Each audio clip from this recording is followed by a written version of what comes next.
Baru-baru ini, Sewu Dino atau dalam bahasa Indonesia artinya 1000 hari digadang-gadang menjadi treat horor selanjutnya yang akan difilmkan.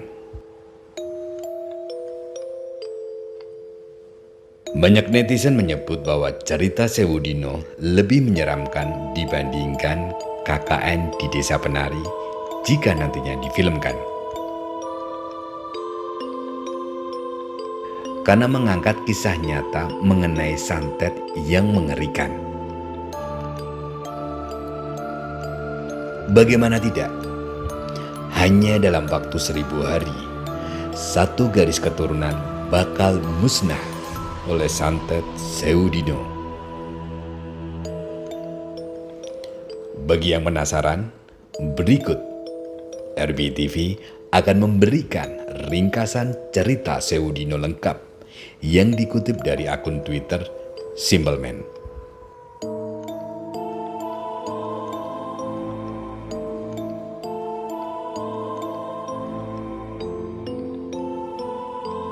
Sewu Dino berasal dari bahasa Jawa yang artinya 1000 hari.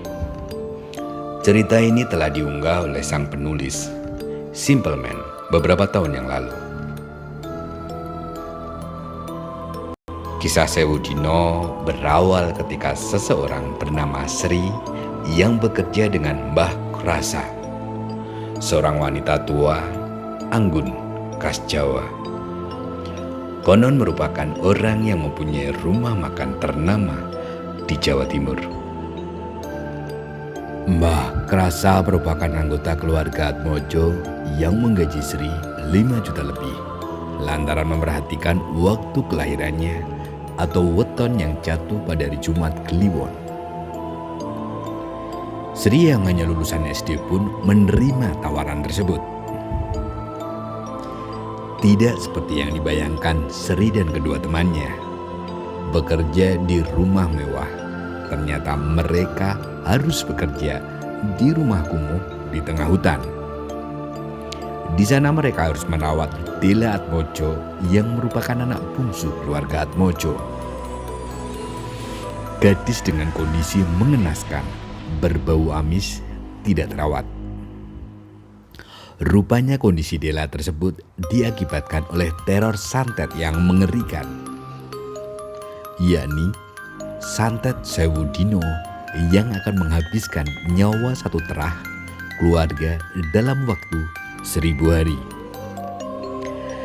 Di rumah yang terkesan mistis ini juga ada sosok pria tua bernama Pak Tamin, seorang yang tinggal dan menjagai Dela di tengah hutan. Bisa dibilang seperti dukun dari keluarga Atmojo. Tak sendiri, selain Sri, ternyata ada 2 orang lain yang juga ikut bekerja sebagai asisten rumah tangga, yakni Erna dan Dini. Tidak seperti yang dibayangkan Sri dan kedua temannya bekerja di rumah mewah. Ternyata mereka harus bekerja di rumah kumuh di tengah hutan. Bisa dibilang mungkin orang ini adalah dukun yang bekerja untuk keluarga Atmojo di sana.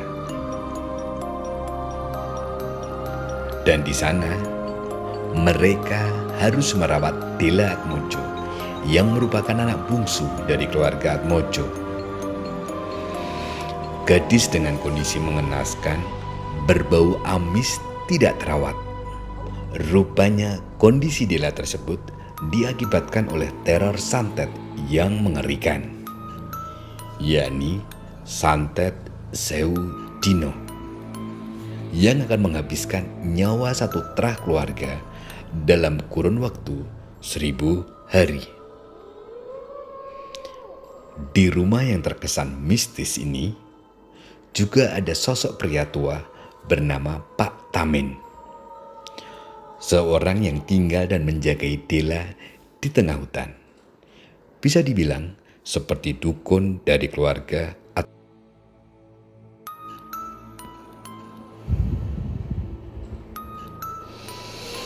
Santet Sewu Dino juga mengancam orang yang merawat gadis tersebut, yang kesemuanya lahir pada Jumat Kliwon. Sehari-hari Dela hanya tergeletak seperti mayat hidup. Dia tidur di dalam keranda bambu. Setiap malam, Sri, Dini, dan Erna harus memandikan Dela dengan kembang 7 rupa. Harus mengikat Dela saat memandikannya.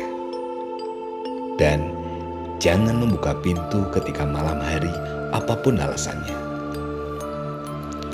Pernah suatu ketika, Sri lupa mengikat Dela saat memandikannya. Dela yang semula seperti orang yang lumpuh, tiba-tiba terbangun, melompat ke atas ranjang, merangkak, kemudian seakan tertawa kegirangan. Dela berteriak, "Cah Kliwon kabeh!" Ternyata anak kelahiran Kliwon semua. Dela masih tertawa. Sri beringsut mundur. Sementara Erna masih bingung dan shock melihat wajah Dela yang semengerikan itu. Dela terus melihat Sri dan Erna bergantian, yang saat itu sedang berada di satu ruangan. "Percuma, Sewu dinone arek iki bakal entek. Percuma, 1000 harinya anak ini akan segera habis. Koe kabeh dadi tumbal gawe cah iki. Kalian hanya jadi tumbal untuk anak ini." Dela tertawa terus-menerus. Akhirnya Sri melompat dan mencengkram Dela dan mengguyurnya dengan air kembang itu. Dela berteriak kesakitan dan terdiam. Deretan kejadian mengerikan dialami Sri, Dini, dan Erna dari hari ke hari, hingga menyebabkan nyawa salah satu di antara mereka hilang, yakni Erna. Dela Atmojo sendiri diketahui harus berurusan dengan sepasang jin yang bernama Banarogo dan Sengar Turih, yang selama ini membuatnya lumpuh tak berdaya. Banarogo dan Sengar Turih ini diketahui merupakan sepasang jin peliharaan milik keluarga Atmojo yang diberi perintah untuk menghabisi keluarga Kuncoro. Namun, rupanya anak bungsu keluarga Kuncoro bisa menangkap Banarogo hingga keadaan berbalik. Keluarga Kuncoro menggunakan Banarogo agar Sengar Turih berbalik menyiksa Dela. Sebagian orang mengungkap jika sosok Sengar Turih dan Banarogo ini berwujud manusia setengah siluman.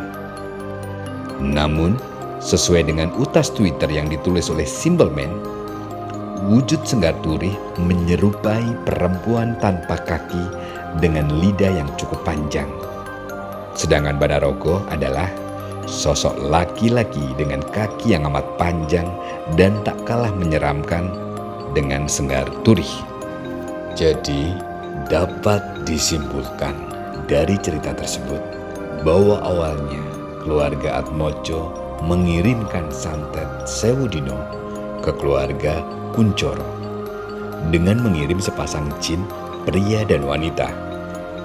Namun ternyata keturunan keluarga Kuncoro mampu menangkal santet dengan cara memberikan santet ke keluarga Atmojo lewat Dela, anak yang tak berdosa itu. Godaan iblis di muka bumi hanyalah pengantar manusia menuju neraka abadi. Jangan sesekali bersekutu dengan iblis. Tetap andalkan Tuhan di setiap waktu.